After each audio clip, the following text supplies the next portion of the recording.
toisella. Se on keskiviikkoilta. Tervetuloa taas A+:n pariin. Tervetuloa myös tämän valtakunnan kirstunvartija, valtiovarainministeri Jyrki Katainen. Kiitos. Tänään on keskusteltu Säätytalolla riihessä. Missä mennään valmistelun suhteen? Oikein hyvässä vauhdissa, eli tänä päivänä teimme ratkaisut ja huomenna sitten katsotaan, miten niitä käytetään. Kuinka kova vääntö? Kävin itse katsomassa. Naamat eivät olleet kauhean pitkällä. No ei ollut, siis riitaa. Suurta riitaa ei ollut, erilaisia mielipiteitä kyllä, mutta kyllä se tietysti tiukoille otti se, että kuinka onnistumme löytämään mallin ja toisaalta, että saamme vielä rahaa. Nyt me teimme jackpotin. Palataan tähän jackpotiin hetken kuluttua. Kuitenkin aikaisempina vuosina on usein ollut vähän tällainen läpihuutojuttu. Kyllä jotain kertoo se, että nyt tässä mennään huomispäivän puolelle. Totta kai se on ihan. Totta kai, ja yleensä me olemme käyttäneet, totta kai se on ihan 2 päivää hyvinäkin taloudellisena aikoina, mutta totta kai, niin tietenkin se tekee työstä haastavampaa, ja yhteishengestä, että näinkin vaikeasta asiasta päästiin näin erinomaiseen ratkaisuun. No puhutaan nyt sitten tästä jackpotista, niin kuin sanotte. Kerrotaan vähän, mitä on siis päätetty. Yleinen taso nousee ensi heinäkuussa nousee kaikki, joka tuottaa suunnattoman määrän rahaa. Kuinka paljon? Rahaa, noin 100 miljoonaa päälle. Samaan aikaan niin, että ne heinäkuussa alussa ovat molemmat 13 ja sitten heinäkuun alussa 13, eli rahaa. Tällä ratkaisulla me saamme tuettua suomalaista työllisyyttä, suomalaista yrittäjyyttä ja kotitalouksien ostovoimaa. Tähän pitää vielä olennaisesti lisätä 2 asiaa. Kaikkein pienituloisimpien klusterille ja kaiken tämän jälkeen vielä rahaa. Meille jää noin 500 miljoonaa rahaa. Tässä tapahtui monta hyvää asiaa. Minkä takia tässä siitä tulee sellainen vähän kuin nollasumapeli, että eikö se ole vähän tällaista matojatketta toiseen suuntaan? No kyllä, mutta me tarvitsemme rahaa siihen, että erityisesti lounas, jos se suurin ongelma olisi syntynyt. Tarvitsemme rahaa, eli me halusimme tehdä tämän, tarvitsemme lisää tuloja, mutta samaan aikaan me nostimme ihmisten. Tullaanko niihin koskemaan? Meidän ei tarvinnut koskea, vaikka siihenkin paineita oli. Se pysyy tasaisena. Olen vähän yllättynyt itsekin tästä. Siis oli kuitenkin legio. No siitä ollaan hyvin perustellusti oltu eri mieltä. Olen vähän yllättynyt itsekin tästä. Hallitus päätti tästä ja toteutimme sen päätöksen. Eli enempi rahaa heidän tuloistaan. Matkavero tuli sellainen tunne, että tekin epäilettävän mielekkyyttä, kun te otitte mukaan tähän. Oletko täysin vakuuttunut siitä? Tämä yhteisvaikutus on järkevä. Alta 10 työpaikkaa. Olennaista on se, että niitä, jotka tarjoavat lounasruokailuja ruokaa, se hyödyttää. Ja silti nyt esimerkiksi noususta 23. Mitä te heille vastaatte? Vastaan niin, että kasvaa positiivisesti. Ne, jotka ovat töissä ennallaan.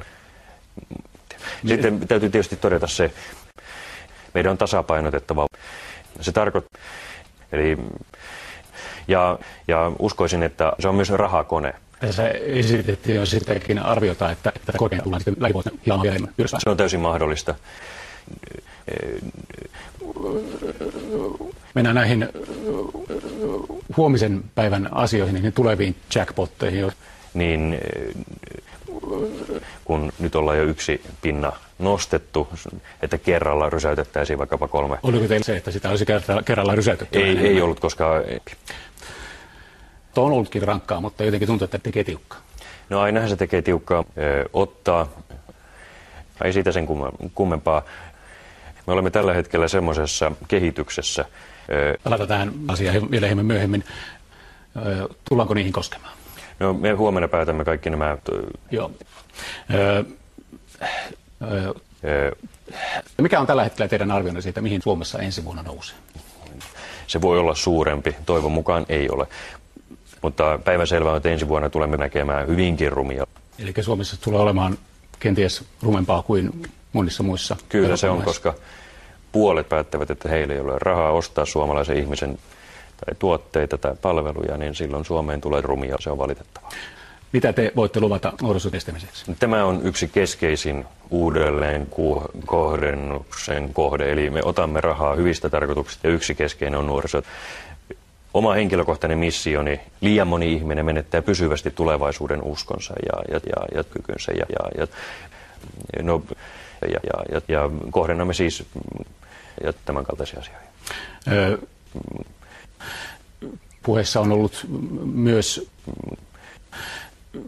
mikä on teidän arvionne siitä, kuinka pahaksi tämä Suomessa oikein menossa? Pahaksi menee kaikkea sitä paperia, mutta minä uskon tulevaisuuteen erittäin vahvasti, koska vain hölmöläinen jättäisi käyttämättä puun. Mitä te voitte luvata Karviselle? Jos ei se olisi päällään, näitä ei voisi muuksi muuttaa.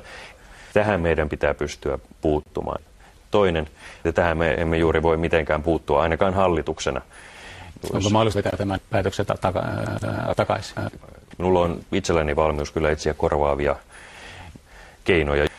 Onko tämä puolittainen lupaus nyt sitten? Puolittainen lupaus koko klusterille tai pitäydymme tässä päätöksessä. Mitä te voitte tässä vaiheessa luvata? Me olemme kaikki samassa veneessä. Eli tarkoituksemme on se, että myös vahvistuu. Eikö toisaalta ollut vähän sellaista pelkoa, että ei enää uskalleta tarttua siihen vipumahdollisuuteen? Mahdollisuus ottaa, pitääkin olla varovainen. Mutta sekin on aika paljon se. Se on hyvin paljon. Tämmöinen koettelee erittäin kovasti, erityisesti niitä, jotka ovat saaneet huonossa kunnossa pahimmillaan. Totta kai se näkyy. Me otamme ensi vuonna niin paljon, että se on noin neljännes. Jarrut tässä päälle. Okay. Puhutaanko sitä? Kuunnellaan sitä ennen, mitä kansa sanoo ottamisesta. Mielipiteet kerättiin tänään Helsingin Kruunuhassa.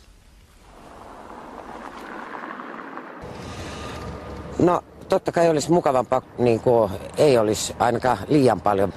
Eikö se nyt ole aika niin kuin, tavallaan yleisesti täytyy olla skarppina ja kiristää? No, en mä nyt sitä nyt näe ainakaan ihan heti mitenkään valtavana ongelmana. Kyllä mä nyt olen sitä mieltä, että tavallaan jos sitä ei ota, niin sitten taas vaikea sitten jälkikäteen enää korjata niitä ongelmia. Jotenkin tuntuu riittävän ymmärrystä sinne, että ottaa. Kuinka paljon siis näillä näkymin ottaa ensi vuonna? Noin 13. Ja se kehitys jatkuu, ellei sille mitään tehdä. Eli tästä vuosia eteenpäin me tulemme ottamaan.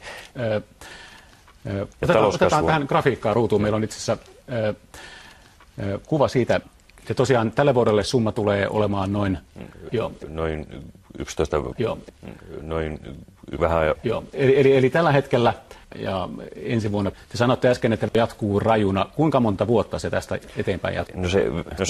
No se tulemme ottamaan varmaan tästä eteenpäin niin pitkään kuin näemme, mutta kysymys on siitä, että onko se hallittavissa. Että ei pienene, ellei jotakin tehdä. Ja tähän perustuu nimenomaan se, mistä olen aiemminkin sanonut oikein kestävällä tavalla. Kaikkein tärkein asia,